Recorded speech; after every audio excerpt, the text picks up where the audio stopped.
Ok. Buenas noches, queridos hermanos. Como todos los martes, seguimos en nuestro curso bíblico, siempre alegres y felices porque pues seguimos viendo las mismas caras y eso para mí, denota una importancia, denota unas ganas de aprender y eso es lo que ustedes pues logran tener ese tiempo para poder estar con nosotros aquí. Prácticamente son los que perseveramos y decía un proverbio así que me encontré por ahí, decía, las personas tienen tiempo para lo que tienen ganas, y ustedes pues la verdad es que tienen muchas ganas de estar acá, y eso yo lo aprecio, la verdad que les agradezco, y como siempre vamos a darle gracias al Señor porque podemos estar aquí como hermanos en esta comunidad que se ha creado, una comunidad de estudio, una comunidad de aprendizaje sobre la palabra del Señor, entonces vamos a darle gracias al Señor por por esta oportunidad, porque sabemos que pues, no todos la tienen. En nombre del Padre, del Hijo y del Espíritu Santo. Amén. Amado Padre bueno, queremos darte gracias en esta noche, por esta noche que ya el frío ha cesado un poco, Señor, por nuestras familias, por nuestros trabajos, por nuestro día a día, Señor. Sabemos que ahí estás tú en cada una de las actividades que nos toca realizar. Queremos, Señor, siempre ser mensajeros de tu palabra, siempre llevar tu testimonio a cada uno de los hermanos que nos encontremos en el día a día. Señor, ayúdanos a ser mensajeros de paz, de amor, de misericordia, y que por medio de estas enseñanzas podamos aprender más de ti para podernos comportar como verdaderos cristianos, como cristianos de herederos del reino, Señor. Todo esto, Padre bueno, te lo ponemos en tus manos para que lo transformes según tu santa voluntad. A ti que eres digno de honra, gloria y majestad por los siglos de los siglos. Amén. En nombre del Padre, del Hijo, del Amén. Espíritu Santo. Amén. Bueno, hermanos, como les decía, interesante, hoy comenzamos un nuevo estudio, un estudio, como hablábamos ahorita con David, es un estudio bien complejo, el Evangelio de Juan. Evangelio, nosotros tenemos que prácticamente, yo les decía en el grupo, sacarnos la idea que tenemos de todos los evangelios, de los tres sinópticos. Y ahí iremos viendo parte por parte por qué hacemos esto. Yo tenía predispuesto a hacer 5 o 6 clases de este evangelio, pero creo yo conveniente y lo voy a hacer así, probablemente la ampliemos a unas 8 clases, de las cuales voy a meter 2 o 3 de teología. Voy a meter la explicación de los yo soy, la explicación de los signos del poder divino, la explicación de los discursos de despedida. Creo que hay un micrófono encendido por ahí. Entonces, vamos a manera de completar, a manera de poder entender un poco más y después de las clases, después de las clases que tengamos del Evangelio de Juan, vamos a tener ahí otro examencito corto solo del Evangelio de Juan para entrar a las clases complementarias, que ya serían unas 3 o 4 clases en las que vamos a tocar un poco de la infancia, vamos a tocar un poco de temas del reino de Dios, entender todo esto y al final entender por qué los evangelistas presentaron de esta manera. Aparte que sabemos que es una buena nueva, pero ¿por qué se llevó esta idea, esta manera de llevar el evangelio? Hoy quiero dejar esto como premisa, ¿no? En el evangelio de Juan, en el evangelio de Lucas que acabamos de ver hace un momento, yo les recomiendo darle una leída, ya puede ser corrida o una leída pausada, y verán que en el Evangelio de Lucas nunca, absolutamente nunca, se aprecia como que Jesús murió por nuestros pecados, sino que ya es otra idea, que es una idea más del amor, y en el Evangelio de Juan vamos a seguir viendo esa línea.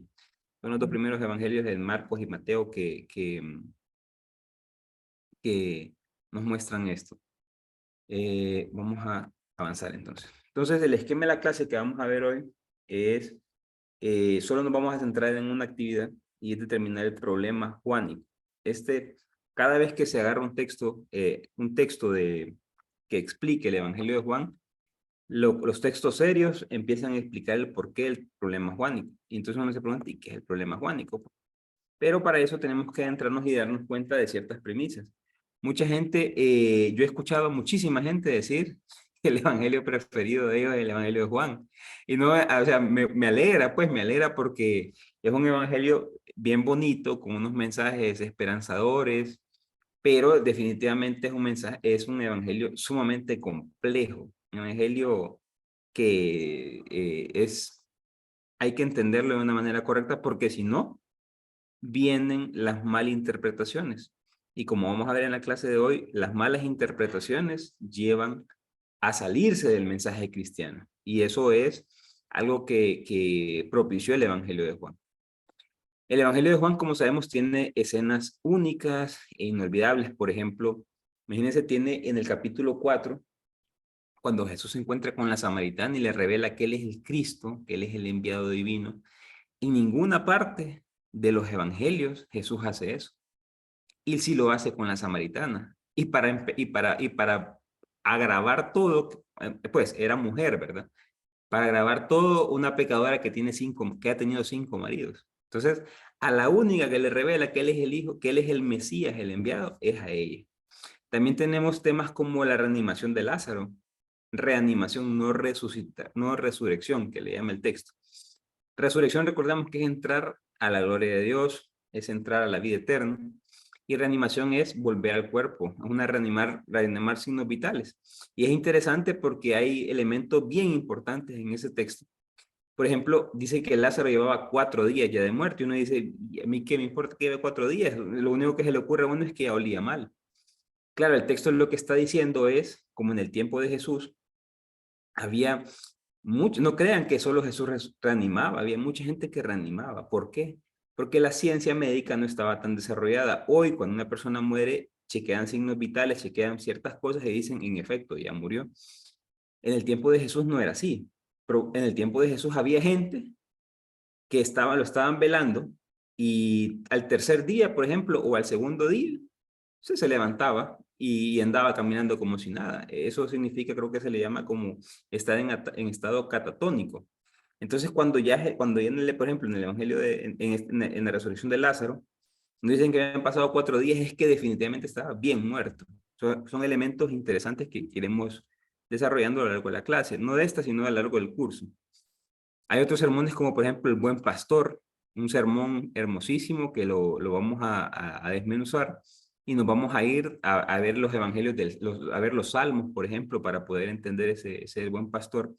Mucha gente dice que el Evangelio de Juan es un midrash del Cantar de los Cantares y en ciertos salmos. Un midrash es una reflexión, es lo que hace hoy un rabino. Los rabinos, ahorita en la actualidad, desde un poco antes del tiempo de Jesús, cuando ya el judaísmo empieza a ser rabínico, lo que hacían es que la lectura bíblica hacían reflexiones y a eso se les conoce como los midrash. Entonces, de esos midrash hay muchas reflexiones de muchos rabinos que han sido muy inteligentes. El Evangelio de Juan también tiene sermones únicos, como les decía, el buen pastor, yo soy el pan de vida, esa lectura del pan de vida o ese sermón del pan de vida, solo el Evangelio de Juan lo tiene. Y es hermosísima. Tenemos también, yo soy la luz del mundo, yo soy la puerta, yo soy el buen pastor. Pues son 7 yo soy que nos vamos a detener a ver cada uno de ellos y seguramente este evangelio les va a fascinar, les va a encantar definitivamente. A lo largo de la historia, como es de esperar, al ser de los más preferidos, es el que más se ha leído en la historia. Al punto, yo sé que a ustedes les expliqué que Mateo fue como el más leído, no el más leído, sino que el más proclamado en las misas y toda esta cuestión. Pero el Evangelio de Juan siempre estuvo presente. El Evangelio de Juan, desde el siglo II en adelante, ha sido el que más se leía. Es más, Orígenes en la antigüedad dijo lo siguiente, miren qué interesante lo que dice Orígenes. La primicia de toda la escritura son los evangelios. Y o sea, los evangelios son lo más importante de toda la Biblia, según lo que nos dice Orígenes. Y la primicia de los evangelios, o sea, lo más importante de los evangelios, es el Evangelio de Juan, cuyo significado profundo nadie podrá captar jamás. Este evangelio le dicen el evangelio de las alturas.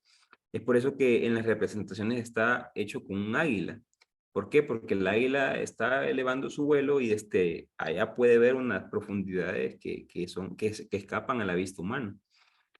Y dice, sigue Orígenes, excepto aquel que posó la cabeza sobre el pecho de Jesús, o sea, el discípulo amado. Vamos a ver el discípulo amado también, es bien interesante el tema del discípulo amado, pero eso lo iremos viendo con el pasar de los días. En la Edad Media, el Evangelio de Juan era muy usado. ¿Por qué? Lo usaban de diferentes formas. Imagínense que lo usaban, por ejemplo, cuando querían bendecir contra los malos espíritus. O sea, era una especie de talismán contra malos espíritus. Si algún exorcismo ya venía y el sacerdote y empezaba a leer el prólogo del Evangelio de Juan. Se leía para la gente que estaba enferma o para los niños. Oigan bien que se leía contra las tormentas, una especie de pararrayos y que evitaba las tormentas en aquel tiempo. ¿Verdad? La idea, la percepción del cristiano en aquel momento era que con el prólogo las tormentas se aumentaban. Todo esto sucede hasta 1965 con Concilio Vaticano II. Es ahí donde se deja de usar, imagínense que antes, cuando la lectura, la misa era en latín, al final de cada Eucaristía había que recitar el prólogo del Juan, el prólogo del Evangelio de Juan. Fue hasta 1965 cuando se dejó de hacer eso. Actualmente es tan importante el Evangelio de Juan que se lee en los 3 ciclos. Ustedes saben que en la Iglesia Católica tenemos 3 ciclos, ciclos A, B, C. Ahorita estamos con el ciclo, vamos a comenzar el ciclo de Mateo y vamos a leer el Evangelio de Juan también. En el ciclo de Marcos, que es el del otro año, vamos a leer el Evangelio de Juan también. Y en el ciclo de Lucas, que fue el año pasado, también se lee el Evangelio de Juan. Entonces, el Evangelio de Juan está entrelazado entre los 3 evangelios para mostrar la importancia de este texto. Sin embargo, y como lo hemos dicho, el Evangelio de Juan es el más difícil de entender. Como pudieron ver en los sinópticos, uno puede hacer un estudio sinóptico y se debe de quedar nada más con los 3 evangelios. No puede hacer un estudio sinóptico de los 4 evangelios porque, para empezar, Juan pues no compagina, no es nada igual a los otros evangelios. Al tener 3 evangelios similares, si yo aprendo el Evangelio de Marcos y veo lo que vimos en clase, las teologías y los géneros y la literatura, podemos sacar diferencias y desde ahí alumbrar lo que el autor quiso decir. Pero en este caso es imposible hacer un versus entre Juan y los sinópticos. O sea, el Evangelio de Juan no tiene nada de comparativa, o sea, no hay un parangón para decir comparativo entre los sinópticos y el Evangelio de Juan. Aquí entonces surge lo que se conoce normalmente como el problema juánico. ¿Y qué es el problema juánico? Son las diferencias que existen entre el Evangelio de Juan y los sinópticos. Por ejemplo, vamos a ver ciertas diferencias que existen en estas. Vamos a ir viendo ahorita ciertas ideas para que ustedes vean lo diferente que es el Evangelio de Juan con el de los sinópticos. O sea, quien está hoy aquí en clase y se perdió la gran parte de las clases pasadas, no pasa nada. Vamos a ver el Evangelio de Juan, que es un 85-90% diferente con respecto a los sinópticos. Claro, haremos comparaciones como las que vamos a hacer ahorita, que nos ayudarán a los que hemos estado en clase a poder refrescar las ideas vistas anteriormente. Por ejemplo, la primera diferencia es la diferencia de contenido. Miren esto. El Evangelio de Juan posee un prólogo y es la proexistencia de Jesús. Los sinópticos no la cuentan, o sea, los sinópticos nunca se dieron cuenta de que Jesús existía desde toda la eternidad. El primer milagro de la boda de Caná que aparece en el Evangelio de Juan, capítulo 2, del verso 1 al 12, no la cuentan los sinópticos. Y cuando nos preguntan a nosotros cuál fue el primer milagro, lo primero que se nos viene, las bodas de Caná. Y no podría ser las bodas de Caná. En todo caso, deberíamos de remitirnos al Evangelio de Marcos a buscar cuál fue el primer milagro, porque es el primero que se escribe. En este caso es el de la mano el del endemoniado que está en la sinagoga. En este caso, la boda de Caná, que es un milagro interesantísimo, con un montón de perspectivas. Aquí en la clase vamos a ver 7 perspectivas. O sea, 7, cuando yo digo perspectivas, es 7 maneras de abordar el texto. En la boda de Caná vamos a ver el enfoque mariológico, vamos a ver el enfoque de liderazgo, vamos a ver el enfoque cristológico, que es el más importante. Vamos a ver eso cuando nos metamos a la parte teológica que les digo yo. La segunda, la conversación, por ejemplo, con Nicodemo. La conversación hermosísima tampoco la cuentan los sinópticos. La conversación con la samaritana tampoco la cuentan los sinópticos. La curación del paralítico de Betzatá tampoco la cuentan los sinópticos. El discurso de pan de vida, como les dije hace un momento, no la cuentan. El viaje a Jerusalén por los viajes de las tiendas tampoco la cuentan. El perdón a la mujer adulta en el capítulo 8 tampoco la cuenta. La curación del ciego de nacimiento, cuando lo manda a la piscina de Siloé, tampoco lo cuenta. El discurso del buen pastor, negativo. La reanimación de Lázaro, ni por cerca. Unos griegos que quieren ver a Jesús y que quieren hacerle unas preguntas, tampoco aparecen en los sinópticos. Continuando, y uno dice, sí, pero en esta parte que es los discursos de la última cena, cuando veamos la estructura que va a ser la otra semana, vamos a ver que el Evangelio de Juan tiene como 2 libros, del 1 al 13 y del 14 al 21, que son como los 2 libros que, uno es la de las glorias, que es la del 14 al 21, y otro es el de los signos, del 1 al 13. Eso lo vamos a ver en la siguiente clase. Pero, por ejemplo, cuando habla de la última cena, uno dice, algo tan importante para nosotros los cristianos como la última cena, sí aparecen los sinópticos, pero de una manera totalmente diferente. En el Evangelio de Juan no aparece la proclamación de hacer esto en memoria mía y todo lo demás, no lo aparece. Lo que aparece es un lavatorio de pies y eso no lo cuentan los sinópticos.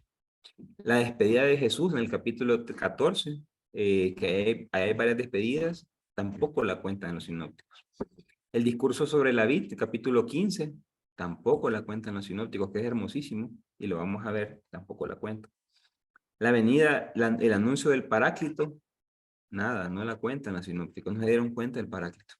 La oración sacerdotal, tampoco la cuentan los sinópticos. No hay consagración de pan y vino. En los sinópticos sí hay, aquí me equivoqué, sí hay en los sinópticos. En Juan no hay consagración. ¿Qué más diferencias podemos sacar? Y uno dice, en la pasión probablemente anden similares, y no, no es así, las trae de maneras diferentes. Miren estas diferencias. Para Juan hay un solo juicio, y es un juicio a Pilato, o sea, un juicio político. Ojo, no hay juicio del Sanedrín. En cambio, en los sinópticos hay 2 juicios, el juicio del Sanedrín y el juicio de Pilato. En el juicio de Pilato con Juan es extenso cuando le pregunta qué es la verdad y empieza, y ahí sale he aquí el hombre y un montón de cosas hermosísimas que dice Pilato. Los sinópticos es muy breve el juicio que le hace Pilato. San Longino, el santo que supuestamente fue el centurión o el soldado romano que atravesó el costado de Jesús y le sacó agua y sangre, se le conoce como San Longino, hay una estatua ahí en Roma. Los sinópticos no se dan cuenta, no se dieron cuenta de eso. Para Juan el entierro fue solemne, fue José de Arimatea y este señor, el del capítulo 3, Nicodemo. Para Juan, eso fue para Juan, para los sinópticos fue un entierro muy, muy pobre, eso, entierro pobre. Juan, todos los ritos, los judíos tenían 8 ritos que hacían en un entierro. Limpiaban el cadáver, le cerraban los ojos, le ponían perfume, lo vestían, la manta y un montón de cosas más. En los sinópticos no hay ritos. En el Evangelio de Juan, Nicodemo y José de Arimatea llevan 40 kilos de perfume para embalsamarlo. En el Evangelio, en los sinópticos, solo le ponen una sábana. En el Evangelio de Juan es enterrado en un jardín. ¿Por qué? Y se lo voy a adelantar. Los reyes en la antigüedad eran enterrados en jardines. Entonces Jesús es enterrado en jardines. En los sinópticos, Jesús es enterrado en una fosa común, en un agujero de una roca. Entonces, es bien interesante poder ver estas diferencias. Luego viene el capítulo 21, la segunda pesca milagrosa, que los sinópticos no la traen. Entonces, como podemos ir concluyendo en estas diferencias, casi el 85% del Evangelio de Juan es exclusivo. Esa parte no la vamos a encontrar en ningún evangelio, es por eso que es tan diferente y que no tienen una comparativa. Claro, veremos qué muestra Juan versus qué muestra los sinópticos, pero no vamos a poder hacer, por ejemplo, lo que hacíamos con Mateo, Marcos y Lucas, y mirábamos que como, por ejemplo, Mateo omitía los sentimientos humanos en Marcos, o cómo Lucas tampoco le interesaba el sentimiento humano, porque lo que quería mostrar era un ser humano estoico, un ser humano que podía controlar sus emociones. Podemos ir concluyendo que estamos ante relatos independientes de Jesús y de su ministerio. O sea, es otra mirada a Jesús, el Evangelio de Juan. Diferencias en la disposición geográfica. Aquí es bien interesante. ¿Por qué? Porque ya se han de recordar ustedes que en los sinópticos usábamos este mapita y, por ejemplo, lo que les comentaba siempre yo, que Marcos del 1 al 9, toda la actividad en Galilea, luego está el capítulo 10 que era el bisagra, y en adelante estaba lo que es Judea. Entonces los sinópticos, Jesús predica siempre en Galilea, en esta parte que nos mira la pelotilla. Toda su actividad y su ministerio se desarrollan ahí. Solo al final de su vida hace como un viaje largo y muere en Judea. Esto es la estructura de los evangelios sinópticos, que es una estructura geográfica. En el caso de Juan, ya es diferente. Jesús siempre está en el sur, Jesús siempre está en Judea, que es la parte aquí donde hago el círculo. Casi todo su ministerio lo desarrolla en Jerusalén, en el templo y en sus alrededores.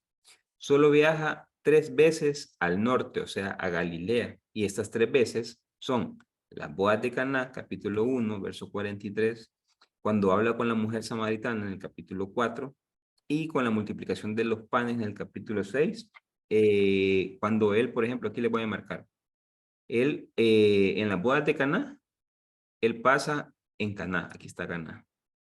En Samaria, él viene y llega acá, a esta región. Y con la multiplicación de los panes en el capítulo 6, llega hasta Tiberíades, que está acá. Esos son los 3 viajes que tiene Jesús a lo largo del Evangelio de Juan. Son viajes que hace hacia el norte. Continuando con estas diferencias, también tenemos diferencias en la forma de predicar. Por ejemplo, en los sinópticos, y si yo les hago una pregunta, ¿cómo predicaba Jesús? Aquel que se llama decir seguramente en parábolas. Claro, Jesús siempre predicaba en parábolas. Todos sus sermones, la mayoría eran en parábolas, un género literario que lo hizo famoso. Es más, amarran con las promesas del Antiguo Testamento. Y porque en parábolas eran fácil de entender por sus oyentes. ¿Por qué? Porque se asemejaba a los sermones que hacían los campesinos, o de repente la panadera, el panadero. Entonces, él se ponía bastante cercano a ellos, a sus oyentes. Las enseñanzas son sencillas. En el caso de Juan, es totalmente diferente. Jesús jamás cuenta parábolas. Jesús se expresa con discursos poéticos y bastante complejos. Pues, estoy seguro que ustedes han leído un montón de veces Juan, y lo que vamos a ver en estas clases seguramente nunca lo han visto. Entonces, son temas bien complejos que se deben de entender, de tratar de entenderse lo que quiso decir el autor bíblico. Diferencias también en el contenido de la predicación de Jesús. Por ejemplo, en los sinópticos tenemos que Jesús siempre, siempre está predicando sobre el reino. Es más, el discurso central de Jesús es el reino. Aquí vienen parábolas y discursos anuncian la llegada del reino. Él se centra en explicar las características del reino. Cuando exige fe, es para que crean en la buena noticia del reino. Entonces, el mensaje central de los sinópticos es el reino de Dios, la llegada inminente del reino de Dios. En el caso de Juan es totalmente diferente. El reino, Jesús solo lo menciona 2 veces y nunca predica del reino, lo muestra en el capítulo 3 y en el capítulo 18, pero en sentido es totalmente distinto. ¿Y cuál es la situación? ¿Por qué pasa esto? Porque Jesús en el Evangelio de Juan, de quien predique de él mismo. Y es aquí donde vienen todos los discursos del yo soy el buen pastor, yo soy la luz del mundo, yo soy la resurrección y la vida. Por ejemplo, cuando sana al cieguito de nacimiento, es para mostrar que él es la luz del mundo. Cuando reanima a Lázaro es para mostrar que él es la resurrección y la vida. Entonces, ¿cuál es la diferencia aquí? Y esto es lo que dicen los estudiosos, que para el Jesús de los sinópticos, lo que nos vienen a mostrar es que el reino es inminente y que la llegada está llegando. Y recordemos que recordemos que el reino de Dios significa Dios habitando en el ser humano para hacerlo libre y feliz. El reino de Dios significa Dios habitando en el ser humano para hacerlo libre y feliz. Les voy a repetir. El reino de Dios significa Dios habitando en el ser humano para hacerlo libre y feliz. Y entonces en los sinópticos Jesús anuncia que eso ya viene. Y Juan lo que anuncia es que el reino es Jesús mismo.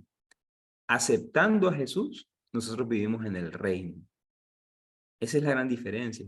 En los sinópticos Jesús anuncia el reino. En el Evangelio de Juan, Jesús mismo es el reino de Dios.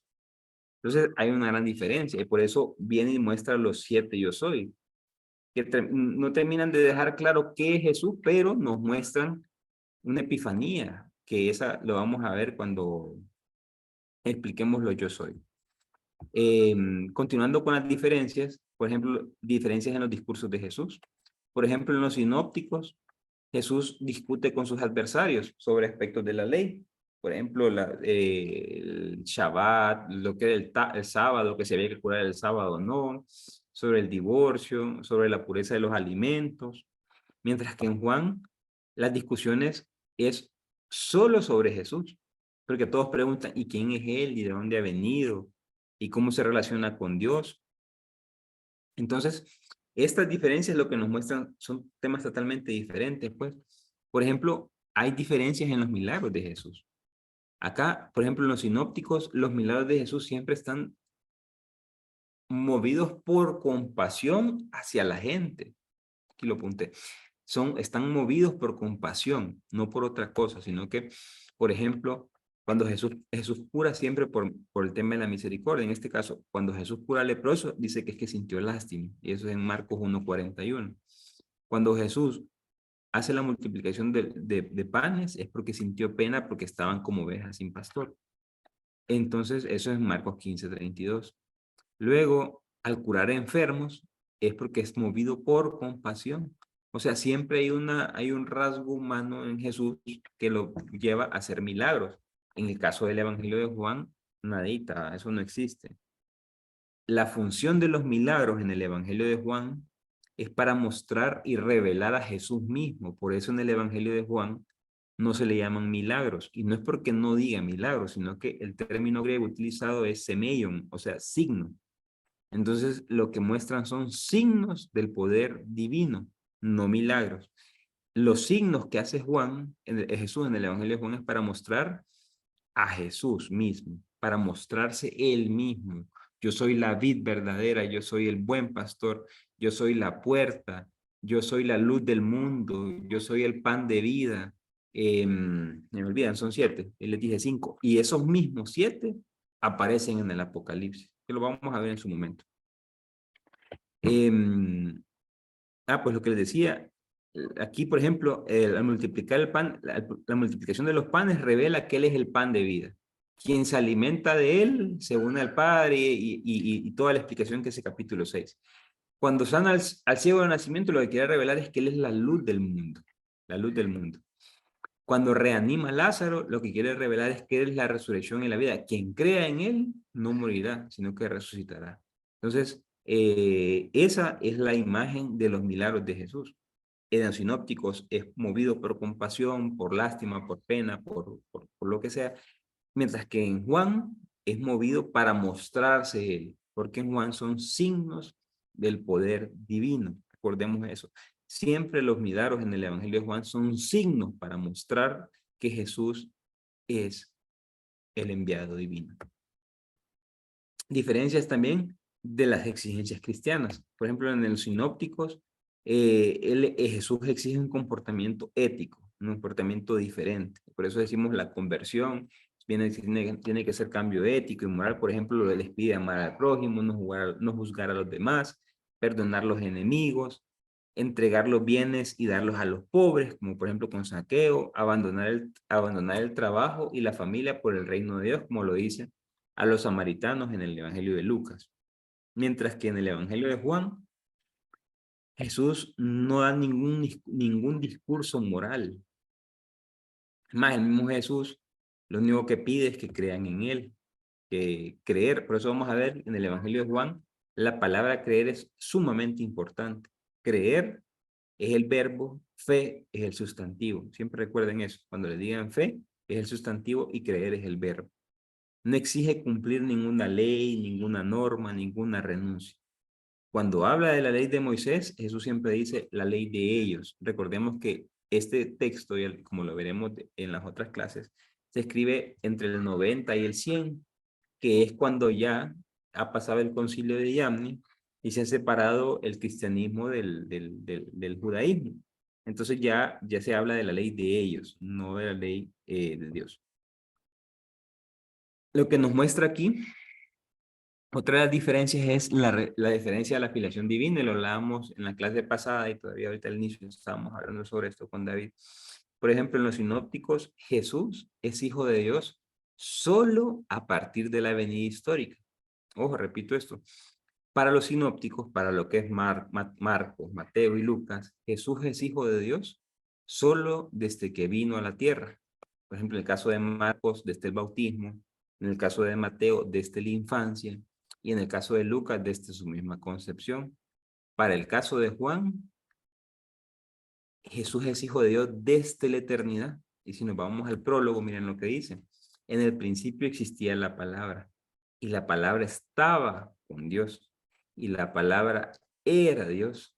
Ella estaba en el principio con Dios, y la palabra se hizo carne y habitó entre nosotros.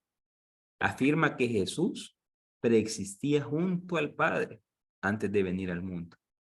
Y aparte de eso afirma que el Hijo de Dios es igual al Padre. Entonces, eso llevó después a los concilios a proclamar lo que ya conocemos como la doctrina católica, que Jesús es esencia del Padre, que es preexistente y todo lo que ya sabemos.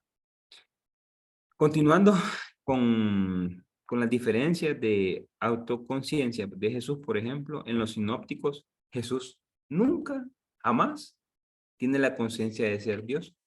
Jesús en los sinópticos es otro profeta, un profeta, no otro, perdón, el profeta superior a todos los anteriores. Por eso van a ver, a veces, yo he leído libros, por ejemplo, que dice Jesús, un profeta apocalíptico. Entonces, es con esa idea que los sinópticos muestran a Jesús como un profeta, como el profeta superior a todos los que han habido en el Antiguo Testamento. Y por ejemplo, eso nos lo muestra el joven rico, cuando se encuentra con el joven rico en Marcos, que le dice, maestro bueno, ¿qué tengo que hacer para ganar la vida eterna? Y viene Jesús y le dice, bueno solo el Padre. Entonces le dice, ve y cumple la ley. Pero ahí está mostrando de que él no es igual a Jesús, no es igual al Padre. Esa ya es una concepción más del Evangelio de Juan. En este caso, Jesús ya se sabe igual a Dios. Y lo afirma claramente cuando él dice, el Padre y yo somos uno. Quien me ha visto a mí ha visto al Padre. Eso lo vemos en Juan 10:30. Quien dice que ha visto al Padre, en Juan 8:38, quien me ha visto a mí ha visto al Padre. Cuando lo predica ante todos, que los judíos se enojan, los judíos trataban de matarlo porque llamaba a Dios su propio Padre, haciéndose a sí mismo igual a Dios. Como podemos ver, totalmente diferente a los sinópticos. Los discípulos también lo llaman Dios, y esto sucede solo en el Evangelio de Juan, cuando Tomás, en Juan 20, que era el incrédulo, y le dice, Tomás, mete tu mano por acá, y le dice, Señor mío y Dios mío. Tomás es el único en todos los evangelios que llama a Dios a Jesús. Entonces, para que vayamos viendo esa gran diferencia, lo que se piensa es que como el Evangelio de Juan fue escrito el último, ha habido mayor reflexión, mayor oración, mayor discernimiento, y se ha llegado a entender que Jesús no es un simple profeta, sino que Jesús es hijo de Dios de la misma esencia, de la misma eh, similitud. Eh, Seguimos esta parte de las conclusiones. Vamos a concluir esta parte para seguir con la otra parte. No hemos terminado, no se preocupen. Juan nos presenta otro punto de vista, o sea, otra visión de Jesús. No podemos mezclar sus evangelios con los sinópticos. Esto sucede muy a menudo y es bueno que ya que estamos en estos cursos lo digamos. Yo estuve en una Eucaristía el domingo, y el sacerdote, que ojo, no es el padre Ovidio, que no crean que no, porque más bien yo lo defiendo mucho al padre. este sacerdote empezó a mezclar primero Juan, después Lucas, después Marcos, después Mateo, y dije yo, pucha, buena ensalada has hecho este padre. Entonces, eso no se puede hacer, pues si vamos a explicar un texto, y si es desde el Evangelio de Juan, hay que explicar desde el Evangelio de Juan, porque cada uno, como lo iremos viendo, bueno, como lo hemos visto hasta el momento, explica lo que quiere mostrar el evangelista. No podemos venir y agarrar una lectura de Juan y preguntarle a Mateo, o preguntarle a Lucas, o preguntarle a Marcos. Cada uno tiene que explicar su propia, la propia idea de Jesús. El autor del Evangelio de Juan conoció fuentes propias sobre Jesús que le aportan datos distintos, y eso lo vamos a ver también. Eso es bien interesante cuando veamos los diferentes estratos de formación y cómo se fueron redactando. Incluso, se los adelanto, cuando la iglesia madre en aquel momento, la iglesia comandada estaba ahí María Magdalena, estaba Pedro, estaban Juan, el otro Juan, no este Juan. Entonces ellos meten mano, porque ya se les estaba saliendo de control el Evangelio de Juan, lo que habían escrito aquellos, porque esta corriente que vamos a empezar a ver ahorita, estaba dando mucho problema. Y es ahí donde se mete la última redacción y empiezan a meter temas un poco más humanos al Evangelio de Juan. Eso lo vamos a ver. Nosotros nos vamos a agarrar de un gran exégeta, sacerdote católico, brutal, Raymond Brown. Lastimosamente ya murió, pero fue uno de los más grandes, o el más grande estudioso del Evangelio de Juan, un sacerdote católico, y todo lo que vamos a ver aquí es expuesto por este sacerdote católico, así que estamos en sintonía. Jesús nunca se hubiera entendido si hubiese leído el Evangelio de Juan. ¿Qué quiero decir con esto? Que si Jesús estuviera aquí leyendo esto, y decir, ¿y el Evangelio de Juan de dónde sacó todo esto? Pues claro, porque es pura reflexión, y es un evangelio sumamente teológico, sumamente simbólico. En un inicio se creía que no tenía nada de historicidad, pero con los estudios avanzados nos hemos dado cuenta, bueno, se dan cuenta los investigadores de que el Evangelio de Juan tiene muchísima historia. Por ejemplo, de ahí sacamos que Jesús tuvo un ministerio de 3 años. Que si nos vamos desde los sinópticos, como se los mostré hace un momento, Jesús lo que tiene es un viaje nada más al sur, al sur, sí. Mientras que el Evangelio de Juan muestra que está en 3 Pascuas. Y esa la vamos a ver también en clase. Entonces, de ahí sacamos ese tema. Lo que pasa es que el Evangelio de Juan era un judío, conocía muy bien las tradiciones, y desde ahí él empieza a explicar cosas. Por ejemplo, hace poco salió acaban de encontrar la piscina de Siloé, allá en Jerusalén, y es la piscina en la cual Jesús cura al ciego de nacimiento, cosa que no muestran los sinópticos. Entonces, esas tradiciones que tiene el Evangelio de Juan las vamos a analizar en su momento. Esto nos lleva a plantearnos un montón de preguntas, y es, ¿por qué el Evangelio de Juan es tan diferente? Ustedes están viendo, es sumamente diferente, y aquí han surgido un montón de respuestas a esto. ¿De dónde sacó el material? Si ya vemos que no lo irriga Marcos, no lo irriga Mateo, no lo irriga Lucas, mucho menos. Entonces, ¿de dónde saca el material? ¿Quién compuso este texto tan extraño? Todas estas 3 cosas es lo que los estudiosos conocen como el problema juánico. Han surgido, no crean que este problema juánico se ha descubierto ahorita, ¿no? Este problema juánico se descubrió desde el antaño, pues. Entonces han surgido, por ejemplo, las primeras respuestas, y esto fue de los primeros padres de la iglesia. Los antiguos cristianos trataron de dar una respuesta. Unos dijeron que el Evangelio de Juan era para completar los sinópticos, pero hoy sabemos que esa postura no es correcta, a pesar de que en Edad Media fue muy popular. ¿Por qué? Porque Juan no completa los sinópticos, sino que cuenta cosas totalmente diferentes. Uno dice, si yo voy a redactar un documento por ejemplo, uno hace una tesis, de tesis o una investigación, lo que hace es tomar la idea de una fuente y explotarla o atomizar la idea y toma la cita, pero en este caso Juan en ningún momento toma ni por cerca nada de los sinópticos. Si hubiera querido completarlos, no hubiera contado la pasión, no hubiera contado la multiplicación de los panes o la purificación del templo, que son diferentes, que son en cierta manera las ideas centrales, pero diferentes a lo que explican los sinópticos. Otros dijeron que el Evangelio de Juan lo que quería era destartalar los sinópticos, o sea, le caían tan mal los sinópticos que lo que quería era sustituirlos. Tampoco podemos decir eso. ¿Por qué? Porque este Evangelio en ningún momento critica a los sinópticos.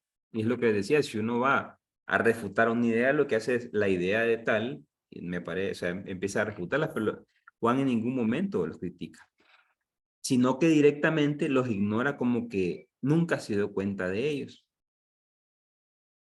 Por ejemplo, hoy, en la actualidad, han surgido ciertas soluciones modernas y son las que vamos a tratar de entender. Recordemos que, como vimos en el Evangelio, al inicio del Evangelio de Marcos, es con la iluminación que empiezan a surgir los estudios científicos de los Evangelios, o sea, para el siglo XVIII. Y en el Evangelio de Juan, contrario a los sinópticos que fueron los alemanes, la primera escuela que empieza a anotar todas estas cosas es la escuela inglesa. Aquí hay un señor, esto más que todo es historia, para que ustedes sepan pues cómo ha sido el estudio. Este señor, Edward Evanson, que fue el primero que planteó el problema juánico. Para 1792 escribió un libro que se llama Las disonancias de los cuatro evangelios generalmente recibidos. Imagínense el nombre. Observó que en el evangelio de Juan hay mucho dualismo. Ojo, un dualismo que es propio de la filosofía griega. O sea, bien y mal, cielo, Sheol, esas ideas, ese dualismo, los griegos lo llamaban Hades, es el que aparece en el Evangelio de Juan. Verdad, mentira, luz, tinieblas, todo ese dualismo aparece. También existen muchas expresiones propias de la filosofía griega, como por ejemplo el logos, como por ejemplo la verdad, etcétera. Concluyó su obra que el Evangelio de Juan era un filósofo platónico del siglo II o III. Concluyó también que no tiene nada que ver con las primeras comunidades ni las prédicas cristianas. Entonces, si bien es cierto, hoy nadie la sigue, pero pues por lo menos entender que 1792 se planteó el problema juánico. O sea, no es algo perdón, se plantearon respuestas más adecuadas, más correctas. Luego vino la escuela alemana, como siempre. Ellos son muy inteligentes. Primero está este Bauer, que lo que hizo fue escribir que el Evangelio de Juan pertenece a la gnosis cristiana. Los gnósticos, eso lo vamos a ver en estos breves momentos. Vamos a meternos a ese grupo de los gnósticos. Afirma que Jesús de Juan se parece a los gnósticos, a lo cual lleva a pensar que el autor haya sido un gnóstico o un gnóstico convertido. Ya vamos a entender un poco mejor qué es el gnóstico. Luego vino uno de los exegetas más grandes que ha existido, Rudolf Bultmann, citado millones de veces por Ratzinger en sus escritos. En uno de sus documentos, Historia de la tradición sinóptica, desarrolla que el Evangelio de Juan es escrito por un gnóstico, por eso el Evangelio de Juan no puede estudiarse. Hoy, todo el que estudie el Evangelio de Juan tiene que pasar primero por los gnósticos para poder, alejar la idea de que el Evangelio fue escrito por un gnóstico. Walter Bauer en 1934 escribe Ortodoxia y herejía del cristianismo primitivo, como que el Evangelio de Juan venía de esa idea de los gnósticos. Nos preguntamos, ¿quiénes son los gnósticos entonces? Los gnósticos es un movimiento cristiano que apareció en Siria a comienzos del cristianismo. Este movimiento, o los conocidos como los pregnósticos, son los que atacan las comunidades como Éfeso, como Colosas, y es por eso que la lectura de las cartas paulinas, las deuteropaulinas, que son Efesios, Colosenses, van contra los prenósticos. Esos eran los primeros que empezaban a ver el dualismo y a una idea de un Jesús bien divino y toda esta cosa. Pero agarran fuerza con el Evangelio de Juan y es ahí donde comienza el movimiento como tal. De ahí se extendió a todas partes. Se difundió rápidamente y con mucha fuerza, ya que su doctrina era muy seductora. Y vamos a ver por qué, porque esta gente despreciaba el cuerpo, entonces cualquier pecado corporal era bien visto, porque ellos entendían que como el cuerpo no servía y había que despojarse del cuerpo, la mayor humillación que podía tener el cuerpo era en el pecado. Entonces eran lindos para las orgías, para las comilonas, para las borracheras. Querían destruir el cuerpo con la mayor cantidad de pecado posible. Entonces, de cierta manera, eso seducía bastante. Los santos padres escribieron tratados refutándolos con muchísima dureza, San Ireneo de León, por mencionar uno o dos, pero hay tratados contra las herejías fuertísimas contra los gnósticos. Y es bueno que sepan que aún el día de hoy todavía hay gnósticos. Yo tuve un compañero que en la universidad, en la maestría, que ellos profesan la corriente gnóstica. Son cristianos, creen en Jesús, pero el Jesús gnóstico. Entonces, esa parte es bien interesante. Aquí vamos a adentrarnos en quiénes son los gnósticos. ¿Qué significa gnóstico? Su nombre proviene del término griego gnosis, que significa conocimiento.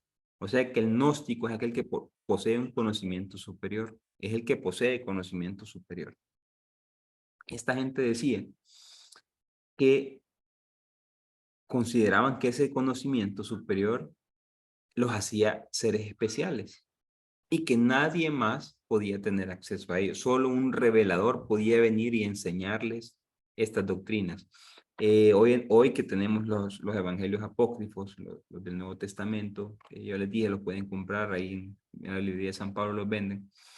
Hay muchísimo, bueno, todo es gnosticismo, pues todito el que está ahí es gnosticismo. Hay evangelios, por ejemplo, el evangelio perdido de Mateo o el pseudo Mateo que dice que Jesús, y se lo voy a contar así de lo que he leído. Dicen que Jesús encontró a un joven que estaba semidesnudo esperándolo y que de repente vino y le dio un beso y se fueron después a conocerse, o sea, a tener relaciones sexuales y le enseñó un montón de cosas del reino. Eso por contarles algo. Luego está el Evangelio de María Magdalena, el que cuenta que el alma tiene 7 pisos para poder llegar a no sé qué, o sea, son heavy, pues. Y esos evangelios gnósticos aparecieron en una biblioteca gnóstica. No la vamos a ver hoy, pero sí la vamos a ver el próximo martes. Como aparecieron 71, pero solo tenemos hoy 51 evangelios gnósticos. Por ejemplo, el Evangelio de Santiago, el protoevangelio de Santiago, perdón, el Evangelio de Felipe, los de la infancia de Jesús, todo esto son gnósticos. Decían que ese conocimiento especial era lo que lo llevaba a la salvación. O sea, quien entendía ese conocimiento era el salvado, no había otra cosa para llegar a la salvación. Ellos pero ellos no se llamaron así, sino que fueron los padres de la iglesia para utilizando un término peyorativo o un término despectivo. ¿Qué enseñaban los gnósticos? Es bien difícil saber a ciencia cierta qué enseñaban porque son varios conocimientos demasiado complejos, que es bien difícil precisarlo.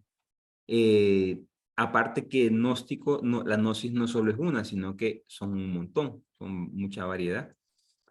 Pero es bueno que sepamos algunas de las ideas, de dónde provienen estas ideas. Esta doctrina gnóstica eh, es una serie de mezclas, primero del judaísmo, del Antiguo Testamento, de la filosofía griega, principalmente de las ideas platónicas. Recordemos que, por ejemplo, el tema del purgatorio hoy se podría considerar como una idea gnóstica. ¿Por qué? Porque San Agustín la toma de Platón, en el cual, si no me equivoco yo, me dirá David si me equivoco, Platón pensaba de que había un mundo de las ideas, o lo que se conoce como el topos uranos. Entonces, la alma tenía que salir para allá y era ahí en ese proceso para poder llegar pues, al creador, donde se empieza a mostrar esa idea de esa filosofía griega. También tenemos las religiones orientales, como por ejemplo el dualismo iraní, que muestra que hay un Dios del bien y un Dios del mal. Todavía muchos cristianos, nosotros cristianos seguimos creyendo esa idea de un Dios del bien y un Dios del mal. Es más, hasta cierto punto, y no me atrevería a juzgar, sino que a dar mi propio comentario, hasta cierto punto, quien le da fuerza al diablo, siento yo, de hecho, es una referencia personal, siento yo que es diagnóstico. ¿Por qué? Porque es como darle poder o poner al diablo a un nivel de Dios. Entonces, el mal viene del diablo y Dios viene del bien. Entonces, ese dualismo es bastante proveniente de las religiones, de las religiones iraníes, que son las del Oriente. Y toman también enseñanzas, muchísimas enseñanzas del cristianismo y del Evangelio de Juan. ¿Cuáles eran las principales enseñanzas gnósticas? Primero, sobre Dios. Ellos decían que había un Dios del bien y un Dios del mal. Entonces, aquí en esta imagen más o menos se puede entender eso. El Dios del bien era el creador de la luz, de lo bueno y del espíritu. El Dios del mal era el creador de la materia, o sea, del cuerpo, de lo malo y de las tinieblas. O sea, yo he escuchado cristianos decir hijos de las tinieblas. Eso es bien gnóstico. Esa idea que, por cierto, permeó mucho de la comunidad de Qumran. Creer que hay dos seres, como ven en imagen, el del malo y el bueno, eso es bastante dualismo, o sea, mucha idea gnóstica. Pensar que Dios lucha contra el mal también es bien gnóstico. Darle poder al mal, como que viene del Satanás o del diablo, eso también es mucha idea dualista, una idea dualista del gnosticismo.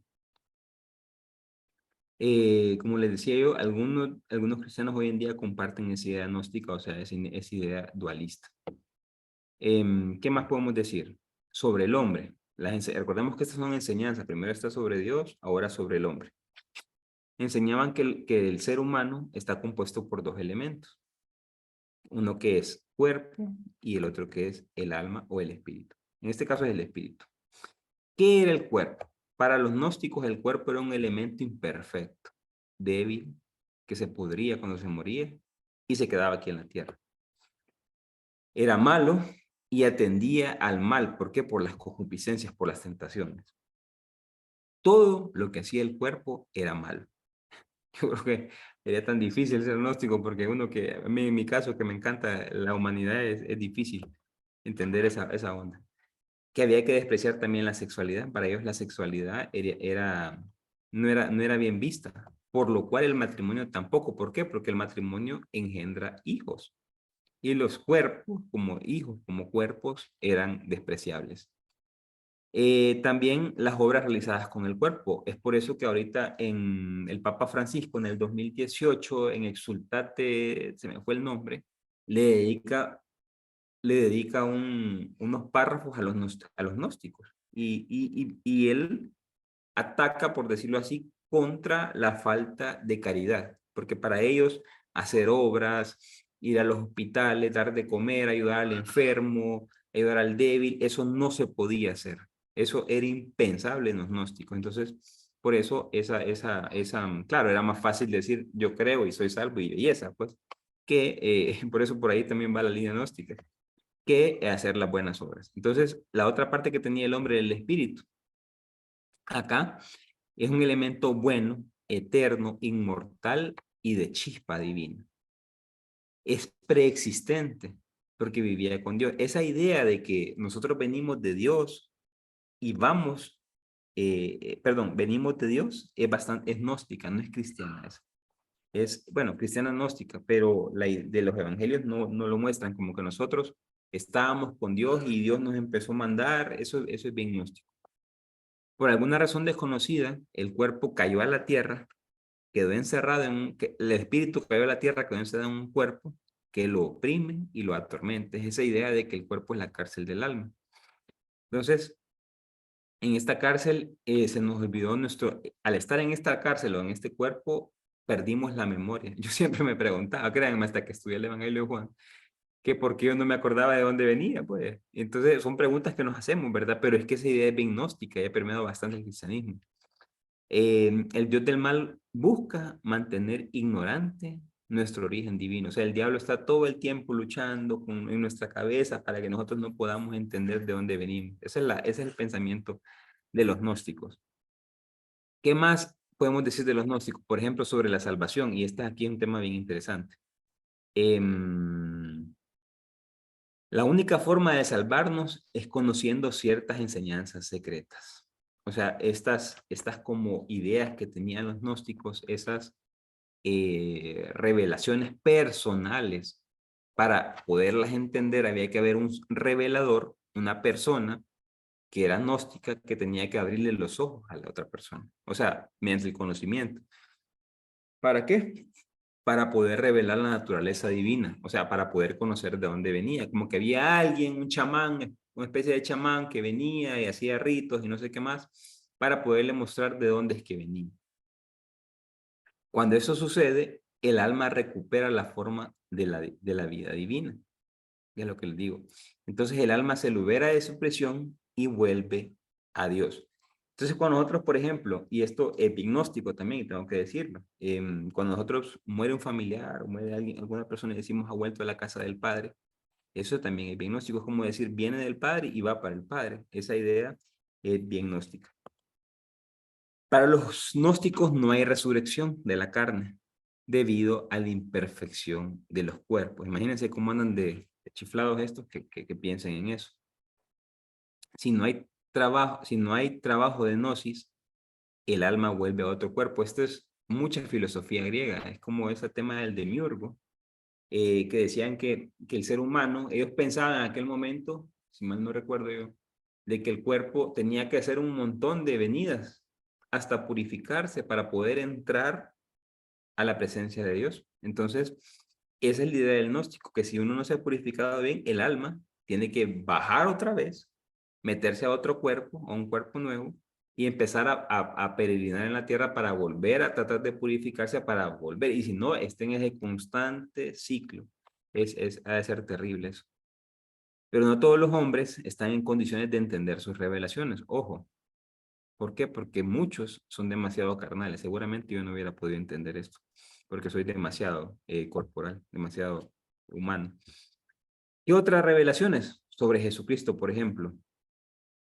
Que el Dios del bien, para rescatar a la humanidad de este mundo perverso, envió un revelador. O sea, el revelador por antonomasia es Jesucristo. ¿Por qué? Porque Dios le dio tanto pesar al mundo que mandó a Jesús, a un revelador, perdón, no a Jesús, sino a un revelador, para que pudiera rescatar a la humanidad. El revelador asumió el cuerpo de un carpintero de Jesús, un carpintero de Nazaret llamado Jesús. O sea, para el gnosticismo, Jesús, desde que está chiquito, sabe a qué viene. Es más, Jesús no ocupa ropa porque la ropa le crece sola, porque aparentemente el cuerpo de Jesús es en apariencia, como lo vamos a ver más adelante. Es más, Jesús en la cruz no sufre nada, no le duele, era pura apariencia porque el cuerpo de Jesús es apariencia y no cuerpo real. Aquí, por ejemplo, pero en un cuerpo aparente porque porque en realidad el cuerpo es malo. O sea, si el cuerpo es malo, Jesús no pudo venir a encarnarse, no pudo ser humano, lo que era un cuerpo aparente. Por eso él crecía con su ropa, por eso hay muchos evangelios gnósticos que dicen que hacía pelotitas y Jesús y después las soplaba y se convertían en pajaritos. Eh, que no comía, que no sufrió, que cuando murió fue aparente, todo fue aparente. Entonces, toda esa es parte de la doctrina gnóstica. Para ya ir terminando, porque no voy a poder abarcar todo el tema, entonces lo vamos a dejar hasta esta parte de aquí. Otra de las doctrinas gnósticas es la forma como Jesús salva al hombre. Y esto es bien interesante. Según los gnósticos, Jesús nos salva por medio de una revelación. O sea, Jesús dejó a los apóstoles la revelación y estos a su vez han escogido gente para irle revelando las cosas para que su alma o su espíritu pueda salvarse. Y entonces por medio de ellos y por medio de ese conocimiento, el ser humano se va salvando. Para ello, nos revela una serie de conocimientos. Entonces, lo que les comentaba le enseña al alma cuál es el verdadero origen. Y eso ciertas personas pueden enseñarle a uno cuál es esa parte. Le enseña que debe liberarse de este cuerpo y de este mundo para unirse a la divinidad. Les reitero, para ellos el cuerpo y todo lo que se haga en este mundo no sirve. Entonces, hay que aprender lo más pronto posible a liberarse de este cuerpo para poder unirse con la divinidad. Como la salvación se da por conocimiento, aquí no era necesario hacer ninguna práctica moral y es lo que el Papa Francisco arremete contra ellos. ¿Por qué? Porque para ellos no hay que hacer obras, para ellos a puro conocimiento se logra la salvación. Entonces, al quedarse aquí todo, no necesitamos ayudar a los demás. Entonces, Para ellos la práctica moral no existía. Y lo que les decía hace un momento, para ellos la participación del cuerpo es malo. Entonces ellos podían hacer con el cuerpo lo que ellos quisieran porque entendían que entre más lo humillaban, más fácil era para uno poder desligarse después del cuerpo. Esa gente que ustedes vieron, por ejemplo, en el Código Da Vinci, los Illuminati, que se golpean en la espalda, aquel pelón que se golpeaba, eso es diagnóstico porque lo que hacen es maltratar su cuerpo. En aquel tiempo, yo sé que hoy el que hace, por ejemplo, ayuno, que quiere someter a su cuerpo, si lo hace con por eso es que cuando nosotros ayunamos lo hacemos con una idea de poder compartir de lo que no vamos a consumir, porque si se hace como solo para humillar el cuerpo, eso es gnosticismo. Entonces, o las flagelaciones, eso es gnosticismo. Eh, para los gnósticos, como todas estas cosas que eran salvar a otros humanos, salvar otro cuerpo, eso no estaba bien visto, eso no podía ser. En consecuencia, los gnósticos invitan a maltratar su cuerpo con ayunos, flagelaciones, etc. Recordemos la conciencia detrás del acto.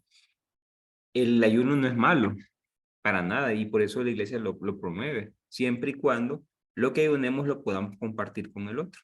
Y esas son las prácticas de caridad. Pero si ya nosotros ayunamos solo por maltratar el cuerpo, por hacerlo sufrir, por decir yo tengo el control, que no sé qué, todo eso son ideas gnósticas. Nos vamos a quedar hasta acá. Falta todavía ver la relación que tuvo el cristianismo con el gnosticismo. Esto es bien importante porque cuando entendamos esto vamos a poder ver el Evangelio de Juan y no caer en un montón de ideas que han permeado nuestro cristianismo y que el día de hoy, pues, lejos de ayudarnos, nos han hecho mucho mal. Por ejemplo, del gnosticismo apareció el pelagianismo, que es otro tipo de herejía. Herejías han habido un montón, pero siempre ha sido de un mal entendimiento de un texto. Por ejemplo, los gnósticos terminan de formarse y agarrar fuerza de, como ya vimos, las doctrinas del Antiguo Testamento, el dualismo, y mucho tiene que ver el mal entendimiento del Evangelio de Juan. ¿Por qué? Porque el Evangelio de Juan lo único que invita es a creer. Eso es todo. Ahí no hay que hacer nada. La parte en la que dice les dejo un mandamiento nuevo, que se amen los unos a los otros. Esa parte, como la vamos a ver adelante, es un anexo que hace la iglesia cuando la comunidad de Juan va a buscarla porque se le ha salido de las manos todo. Esos anexos los agrega para mostrar que hay que amarnos, porque para el Evangelio de Juan todo era creer, creer, creer, creer y hasta ahí nomás.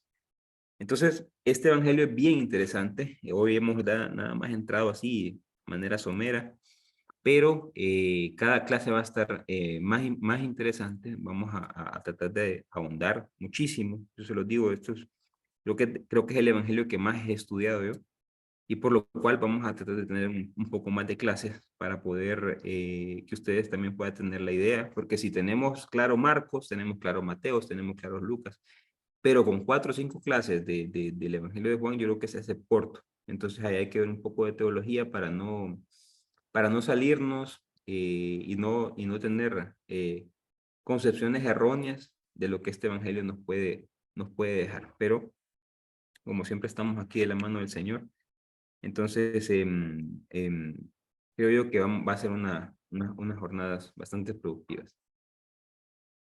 Amadísimo Padre bueno, Señor Jesús, queremos darte gracias, queremos darte gracias por estos autores sagrados, Señor, porque tú tocaste sus vidas, fue tanto el impacto que tú tuviste en sus vidas que decidieron a plasmar lo que tú hiciste con ellos. Gracias, Señor, porque hoy sigues impactando nuestras vidas a través de los evangelios. Gracias porque nos das el coraje, la valentía, el amor para poderlos seguir estudiando.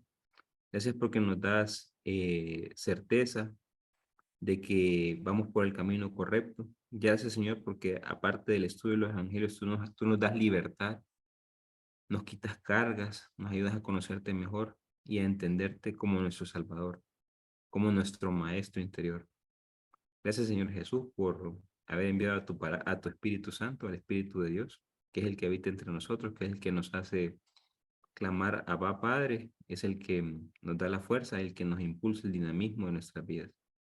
Te pedimos, Espíritu de Dios, que te quedes con nosotros, que así como nos enseñas a decir Abba Padre, que también nos enseñes a orar y que intercedas por nosotros. Padre nuestro que estás en el cielo, santificado sea tu nombre, venga a nosotros tu reino. Hágase, Señor, tu voluntad en la tierra como en el cielo. Danos hoy nuestro pan de cada día. Perdona nuestras ofensas como también nosotros perdonamos a los que nos ofenden. No nos dejes caer en tentación, líbranos de todo mal. Amén. En nombre del Padre, del Hijo y del Espíritu Santo. Amén. Yo que Juan Carlos me mandó una pregunta. Vamos a dejar de compartir para ver esto. Juan Carlos me preguntó, no sé si alguien tiene más preguntas, me pregunta, ¿es correcto decir que los evangelios muestran, o me la pregunta Juan Carlos? Ahorita, no le preguntaba a Roger yo ahí si el evangelio, pero la voy a leer aquí para que no se me pierda la idea. Aquí la tengo. La pregunta ¿es correcto decir que los evangelios muestran la concepción que el autor sagrado tiene de Jesús y no necesariamente que Jesús haya hecho o dicho lo que se manifiesta en el evangelio? Pregunto por la diferencia entre los evangelios sinópticos y esto, pues, y ahorita me queda un poco más claro cuando él nos estaba explicando lo de la idea de los gnósticos, ¿verdad? Toda esta influencia. Y lo otro que yo siempre me he cuestionado, aprovechando, es que siempre que muere alguien o que muere un papa, ¿verdad? Siempre usan esa frase. Yo siempre me ha parecido que no es tan correcta a mi entender, ¿verdad? El hecho de que ha tornado a la casa del Padre, ¿verdad?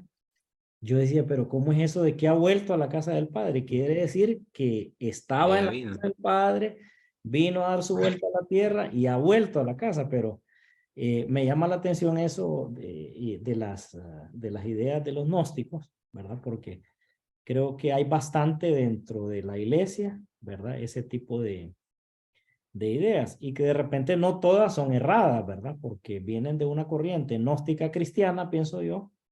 Entonces hay una mezcla ahí de cosas, ¿verdad? Pero básicamente era eso. Pero siempre le quedó claro, pues.